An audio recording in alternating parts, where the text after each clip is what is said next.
Welcome to the Life Unscripted podcast with Rosabe, the place where genuine conversations meet inspiring stories, personal growth, and a dash of humor.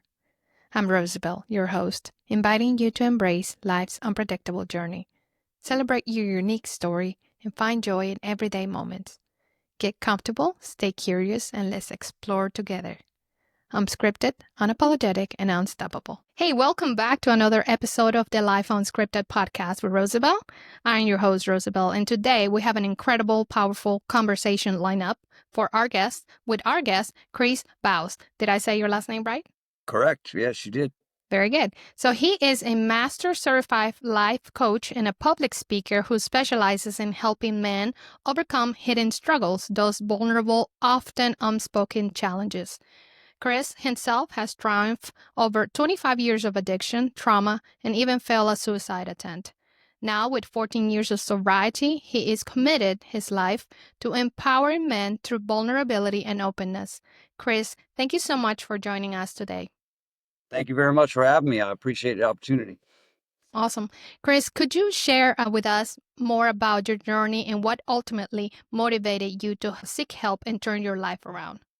Yeah, sure. To make a long story short, I found out I could sing really young in life. My mom was a choir director of a huge church, so she put me up on stage at a very early age. Teenage years, that turned into rock and roll. I started my first rock and roll band, and we were signed to an independent label at the age of 19, and we started that whole rock star journey.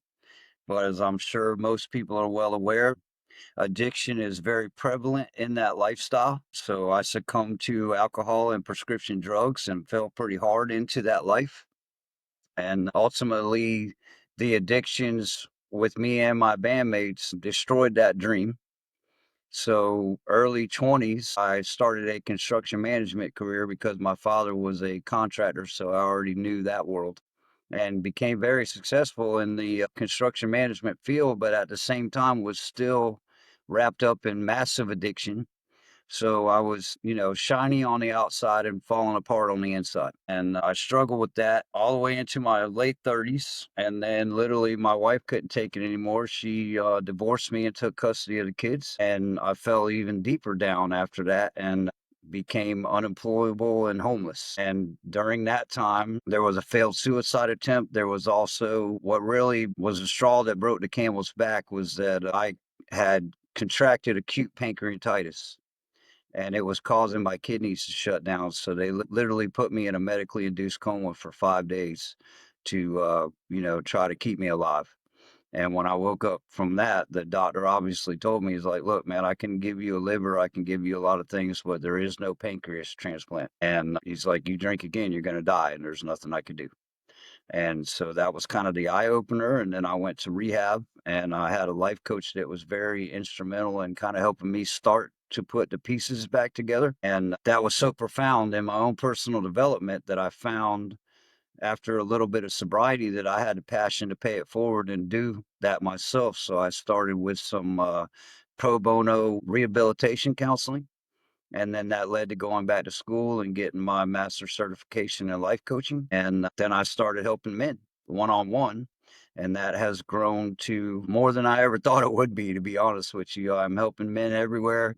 I have a new YouTube channel coming out that's called Men's Forum, and it's a free community to reach out to the masses and just do exactly what you're talking about those vulnerable topics that men are scared to talk about, and being that ear and that outlet where they can find help in the action steps that I went through to become a better man. That is awesome. What a life story. Wow. So vulnerability is often considered a sign of weakness, right? Especially among men. How Oh do you yeah. help men to reframe vulnerability as a source of strength? Yeah, I think the main thing is that's why I love doing these, right? First, they need to know who I am, right? Because in order for them to talk about the subjects that we really need to talk about, they need to trust me. And so if I'm holding back or I'm not, telling every part of my story, it's hard for them to trust me, right? So once that trust is built and they know that, I've walked the fire because I believe that therapist, coach, whatever the case is, in order to help another human being. Education is fine, but you have to have had walked through the fire that they're dealing with in order to be able to help them. So getting the story out and showing that I've walked that fire and that I've overcome it is huge. And then once that happens, it's a matter of, daily routine. So it's a matter of digging into the core issues, figuring out what they are, and then coming up with a daily set of action steps to help them get through that. Absolutely. What are some common challenges or fears that you see men facing when it comes to opening up and seeking support? I think for one, we don't think anybody cares, right? Like men are reared to, suck it up and be a man, right? And men don't cry, men don't show weakness, right? So we're dealing with all this stuff on a very intimate level. And we feel like even if we talk about it, we're going to be judged and nobody cares what we have to say anyway. Wow, that's pretty profound right there. Can you talk about your transition from that personal recovery to become a life coach and public speaker, especially being a public speaker a little bit more like what, besides what you told me, what inspired that leap? Yeah, I would say it started with humble beginnings, right? Obviously, I have a pretty insane story which will reach a wide audience. And so once I got involved in AA, I started, speaking in small AA events and stuff like that. And I realized that, through all my music career and all those years on stage, that's where I really felt alive, right? Was when I was on stage sharing my story and realize that not only with the one-on-one coaching, because I get fulfillment from that, don't get me wrong, but where I'm really in my element is being on stage. So it was a decision between my team and I that we would start pursuing that dream even more. And it has grown to the point that I'm up for an award called Changemaker of the Year, which is crazy because when I started all this, it was just to help my fellow man. And now to be getting those kind of accolades is insane. That's awesome. In your experience, what is one powerful change that men can make right now to begin transforming their lives? I think the first step that I made was realizing that there is help out there. You're not all alone, right? We are reared to that we are the provider and we're the leader. And so when it comes time to finding help, we don't even think it's out there. Right. So the biggest thing I try to tell men everywhere is that you're not alone. There's other people that have gone through exactly what you're dealing with and that are willing to help. The first thing is to be vulnerable enough to ask for that help. Absolutely. Could you share a memorable story or breakthrough moment that you witnessed through your coaching? Something you were like, wow, this is what I do, what I do. Yeah, yeah, it's funny, like I said, my journey started in recovery, right? And one special case is a friend of mine that was in rehab with me ended up relapsing 6 months later and going back to rehab. And he reached out to me for some special counseling during that time. And I have helped him now, which is a 13-year journey to the point to where he is a successful financial investor and he's actually a partner with me in this new YouTube channel because not only we going to work on the inside, but he is going to instruct men on how to grow wealth. And just to see him go from near suicide to where he is at now, it just the fact that I played a little part in that is so amazing. Wow. Wow. And as someone that has experienced significant trauma and overcome addiction, how do you practice self care and maintain your mental health today? Yeah, I think the main thing is, like I said, I still do that daily routine, right? It's what I started this journey with, and I realized that personal development doesn't end. You don't graduate, it's a lifelong journey. So I have to do the same things that I did back then to try to get better. And, you don't always succeed, right? The goal is to whatever mistakes I make today, learn from them and try to be better tomorrow. But my daily routine involves morning meditation, morning exercise, mirror talks, tons of motivational memes and listening to motivational speakers in the car when I'm driving to events or to work and just the bombardment of positive affirmation, right? I believe in order to be a positive person on the outside, you have to truly believe in yourself on the inside, right? Absolutely. And my biggest problem was is I thought the drugs and alcohol were my problem. They weren't. They were my solution. because I hated myself and I didn't believe in myself. So I masked all that with drugs and alcohol because I didn't like the way I felt. So the easiest way to combat that was to get so wasted I didn't feel at all.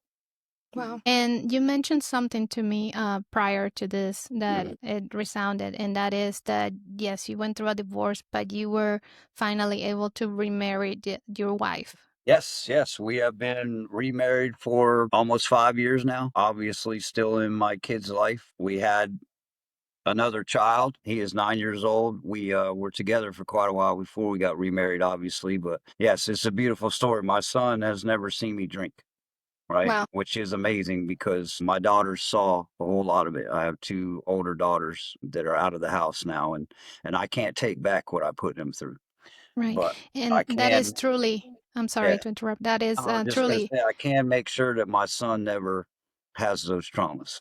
yeah. Well, that is truly a testament of also how the role that family, the support plays in it. I'm sure they also play once you, because sometimes I think what happens to men a lot of times is like whenever they're finally ready to make a change, perhaps they have tried so many things in the past, and Mhm. then family perhaps have to be there to believe, okay, is this gonna be the moment, is this gonna be Oh, the yeah. time? They're actually having that kind of patience and that kind of that is important.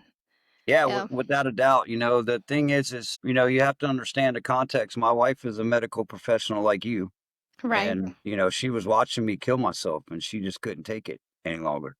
And Wow. and I didn't think so at the time, but her divorcing me was the best thing that ever happened to me. And it finally made started that journey where I was desperate enough to seek help, and it took years to rebuild that trust, right? To where she thought that the change was genuine and that, I wasn't gonna fall back into being the old person again, right? But yes, it's an amazing testament that, the love of my life is in my life again is completely amazing. Yes, indeed. So, what message would you like every listener, especially men that are struggling silently, to take away from today's conversation? Like, if anything else, what is that one thing that you want to let them know? Yeah, first, you're not alone. That is the biggest message. I literally struggled for 25 years because I thought that I was all alone and nobody knew what I was going through, you know. I was successful on the outside. I had all the shiny things, you know, but I was literally miserable inside and I didn't want to be on this planet anymore. Wow. And there are millions of men that feel the same way. The statistics are crazy. There are 600 men in the United States that commit suicide daily. That is over 36,000 a year. Amazing. And if you add overdose to that, it literally triples. And it's because we don't seek help because you know, quite frankly, there's a lot of resources for women out there because women are more vulnerable and they seek help, right? I But am so thankful that you are speaking about this today because prior, honestly, Mhm. you are perhaps, I have to be honest, the first person that brings this topic. When I heard about, we got to get this message out. Yeah, And another thing I wanted to ask you, you mentioned that you are opening a second YouTube channel. So yes. tell me more about your adventures and Yeah, what is this so about? like I said, my old sponsee, the one that I mentioned earlier, we decided that because of the lack of resources for men, that we wanted to start something that would reach out to the masses and make them feel comfortable enough to talk about these types of topics. So we have created a new YouTube channel that just got launched. It is Men's Forum 2025. And it consists of tons of videos. We're also the second week of April, we're going to start doing live shows on Sunday morning at 10 a.m. And it's going to cover all the bases. It's going to cover, addiction, how to deal with, emotions that you don't have positive coping mechanisms for, growing wealth, being a better husband, being a better father, being a better employee, all those types of things. And we've actually grown it into because I realized something while you're on that topic that the reason my wife divorced me is because she didn't know how to support me any longer. Right. Right, So I realized there's a whole lot of situations where it's not like she stopped loving me. She just didn't know what to do anymore. right.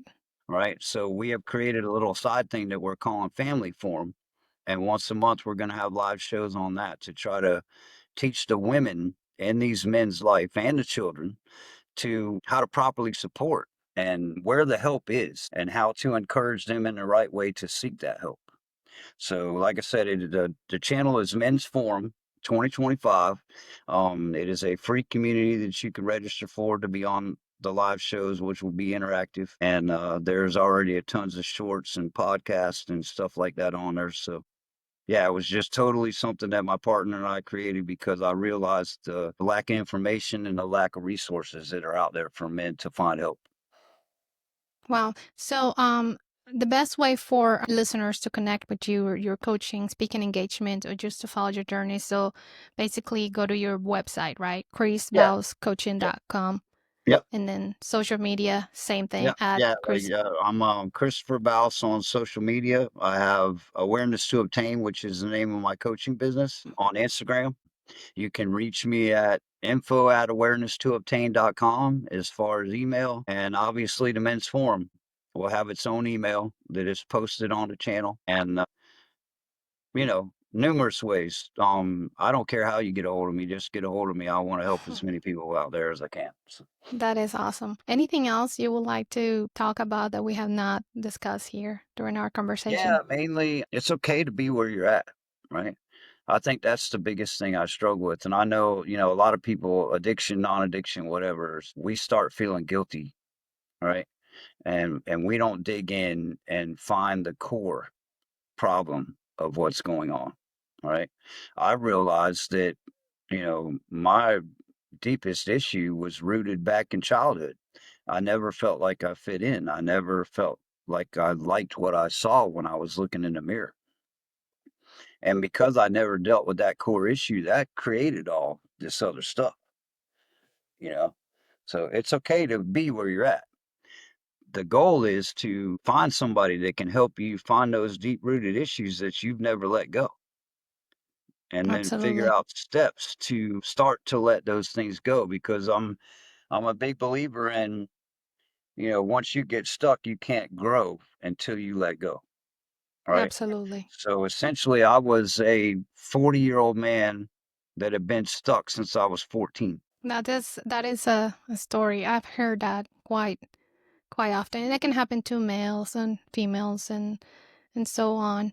Um, Chris, anything else when it comes to okay, so you do speaking engagements throughout the country. Do you have anything coming up that you would like to Dude, invite? I have I've been doing a lot more podcasts because everybody's virtual nowadays, Yes. right? So, but I have actually a women's summit coming up in Orlando next month, which Okay. is cool because, now what I do is started to go more that way. And it's solely on It's a business summit. So what it is, I believe that personal development is business development. Better people make better employees, better leaders, better business owners, that type of thing. But they're going to allow me to focus more on, like we talked about, what the family forum will do and instruct these women on how to be supportive to the men they love and what resources are out there to get them help when they need it. Absolutely. Okay, so Chris, I really want to keep talking to you about this because it's such a interesting topic. What about let's dig a little bit into the mindset of perhaps the male brain. Tell me a little bit more about that. Yeah, I can only obviously speak from my own experiences, but I literally developed that mindset young. It was after the failed music career that it was the imposter syndrome, the fear of failure, right?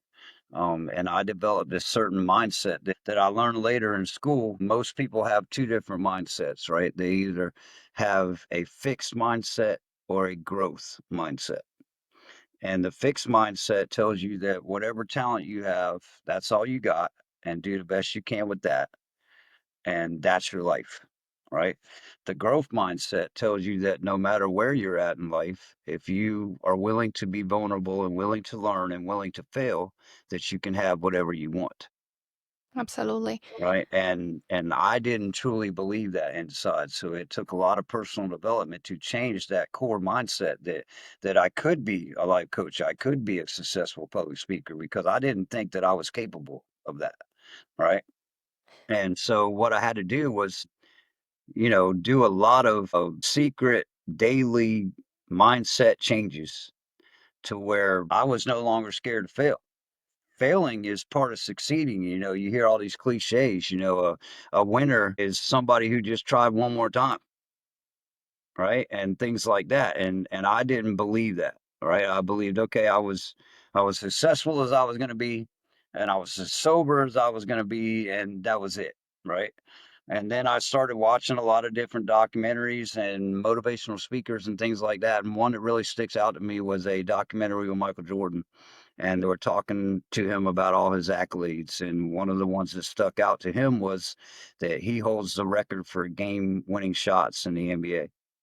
And he was like, yeah, everybody wants to talk about that, but they don't want to talk about all the game winning shots that I missed. And that stuck out to me, right? Because truly successful people, they don't remember the awards and the accolades. They remember the failures because those are learning tools, right? Every time you fail, that's a chance to get back up and do it better, Absolutely. That's right? what And the you go athletes, Tiger Woods, Michael Jordan, Elon Musk, it doesn't matter where you look, right? Those guys did not get to where they were at without failing over and over and over again and learning how to be better. So that's when I realized that if I had that mindset, right, that every day I'm going to make mistakes, but if I can learn from those mistakes, I'll be better tomorrow. And then the day after that, I'll be better than I am tomorrow. And then so on and so on. And it's never going to stop with, you know, God willing, if I live to be 90 years old, I'm still going to have to work on being better. Right. right.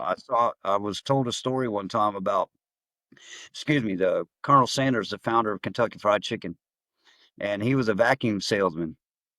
And in his 60s, somebody told him that, he made great chicken and maybe he could sell it door to door. And so he started selling it door to door and he actually started making a little money.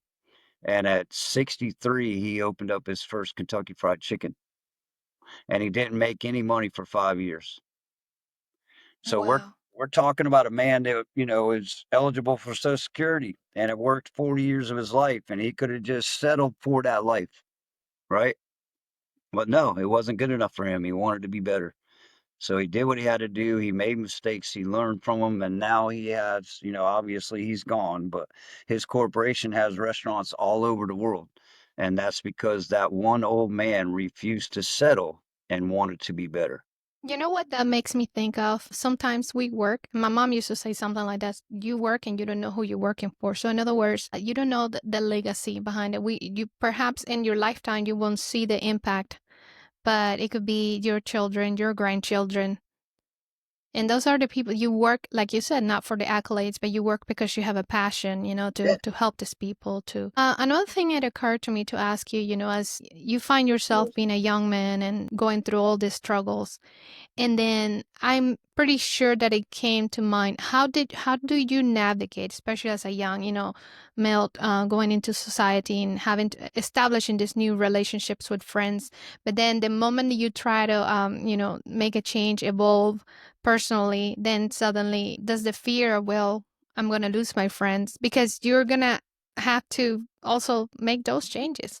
Oh, yeah. Yeah. Without a doubt. I think it starts with self-love, right? I know that's cliche, but that's really where it comes. I did for years and years and years what they call people pleasing, right? So I Right. had no worth. When I looked in the mirror, I saw no worth. So therefore, I had to make you like me and make everyone else like me so that I hated myself a little less, right? And that creates that whole codependency thing to where, just like you said, I don't feel worthy unless people like me. And the problem is, I was going about that all the wrong way. I spent years trying to, if I could just make my wife happy, I'll be happy. If I can just make more money, I'll be happy. If I can just make you like me, I'll be happy. The key to all of this is if you're happy, that impacts everyone around you. And so, in other words, if I'm happy, my wife will be happy. My Right. children will be happy, right? And it starts that whole ripple effect to where, what you exude is what other people absorb, right? So if you're exuding negativity and you're exuding imposter syndrome and unworthiness and insecurity and all that, then that's what the people in your life feed off of, right? But if you can change that, if you can truly love yourself, then what you're going to exude is love. And then they're going to receive that love and it's going to make them more confident. It's going to make them want to be more positive. The biggest thing that I see now, especially when I run into friends from past lives, right? They're like, "Oh my God, dude, what did you do? You are so different." And I'd obviously tell them a little bit about what I did, but the main thing is really all I did was become comfortable with the guy I was looking at in the morning after my shower. My entire life I hated that guy. And now I can tell you that, I'm cool with that guy. I literally still to this day, every morning after I take a shower, I look in the mirror and I say, I love you 10 times. That's And it's great. a matter of that bombarding of, positive affirmation. You got this, man. You're going to go out and crush it today. I never did that before. It was like, oh crap, I got to go to work today. I got to do this, right? A lot of my transformation came from, they call it vocabulary replacement. And I changed a few certain words that were coming out of my mouth. And one of the biggest was instead of saying I have to, I say I get to. I get to be a father. I get to go to work. I get to go to the gym and exercise. See, there are people in this world that would cut their left arm off to be able to have the life that I have. Counting your blessings, seeing that Yeah. as So why am I privilege. upset that I have to do these things when they're all blessings? Yes. And also, I'm thinking about, do you think it's easier, and I don't know if I'm going to say this right, but when it comes to societal expectations for men, I'm sure during I don't know how many years ago, how long ago you were in your young years that, those expectations, what's the difference between those and now? Do you think it's easier now or more difficult or I think it's 100% more difficult, right? And I think a lot of it is you're right. It's the social expectation, right? And it's the way we're reared. Like, I come up from, I'm 54 years old, so I was raised in the 70s and 80s. And my dad had a good job. We were decent middle class, and he put a bunch of money in 401k and got a pension, and that was good enough then, right? And he made enough money that my mom could be a stay-at-home mom and be highly involved in the church and all those things. Well, that's not possible anymore. One income don't cut it, right? And you exactly? also have this dynamic now where, I've literally been involved in it in my own relationship where the woman is now the breadwinner of the household. So that brings up another dynamic where we're taught that we're the provider and we're the leader and all this, right? And then all of a sudden you marry somebody that makes more money than you do, right? So that makes that social imbalance and we deal with it silently, right? And because, just like children don't come with a handbook, neither do relationships, right? Right. So you kind of figure it out as you go along. And the problem is we're not teaching children how to become good men. They're stumbling along as they go along, right? So we create these, I guess, deficiencies is the right word for lack of education and lack of knowledge. And what that does is because now this social dynamic has changed so much, we don't have a clue how to function in this world. Right. And And you said that, well, you mentioned earlier that there's support out there, there are some programs, but they're more geared towards women. Mhm. Now, perhaps there are a little bit more now, Right. perhaps or not. But in your time, how difficult was to find that support outside of your loved ones, family? Yeah, I Was it mean, there really was none. I mean, my father was an alcoholic, right? And he did the best he could.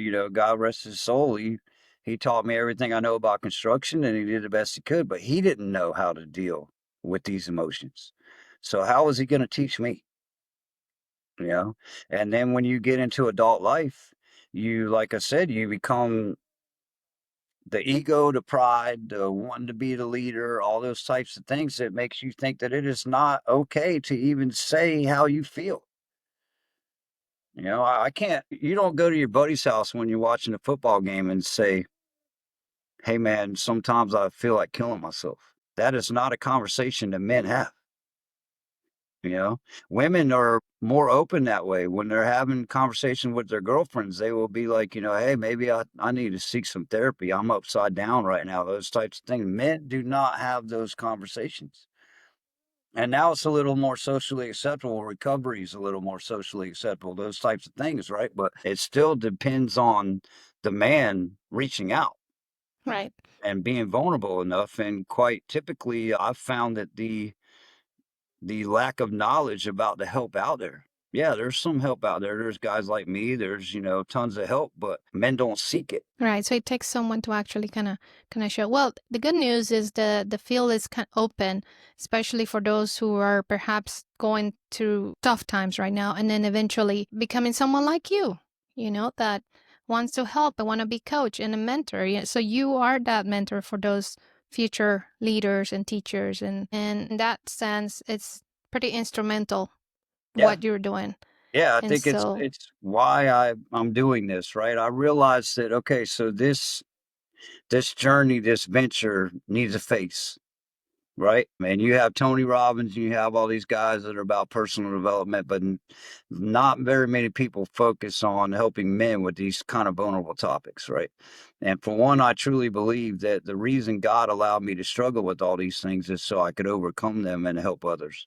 Because I believe absolutely. that we were put on this planet to be of service, right? And this is my true purpose. That And then is secondly, because of my grooming and being on stage all my life and those kinds of things, I have been groomed to be the face of this, right? So I had to embrace that. I had to, okay, no matter what I think about the way I look or anything like that, I need to plaster this all over humanity. And I'm doing it in a variety of different ways. Another thing I didn't mention to you is I just finished writing a book. It will be published in a few weeks. oh. It's called Becoming a Better Man, and it will literally have my life story and it will have my entire personal development journey in that book. So I am trying multiple platforms to put the face, the brand, and the knowledge out there so that men don't feel so alone and they don't feel so scared, to open up about this type of stuff. Absolutely. Absolutely. Well, Chris, it's been a true pleasure to have you here. Let's remind again our listeners where they can find you, how they can get in touch with you. Yeah, like I said, it's Christopher Baus on Facebook. TikTok and Instagram is Awareness to Obtain. You can find me at awareness2obtain.com. And there are two separate YouTube channels. One is Awareness to Obtain, and the second one is Men's Forum 2025. A book to be released shortly called Becoming a Better Man. Wow. Well, you're welcome to come back and to this space to share a little bit more about that book, and we can talk into it and Mhm. anything. That it's been a true pleasure to have you here. Thank you, everyone. Thank you for joining us today on this new chapter, this incredible story with Chris Baus. Continue to live your life unapologetically, unscripted, and with a lot of courage because that's what it takes. So thank you again. Thank you, Chris. It's Thank you been a very pleasure. much. Thank you. Have a Bye great day. bye. You too.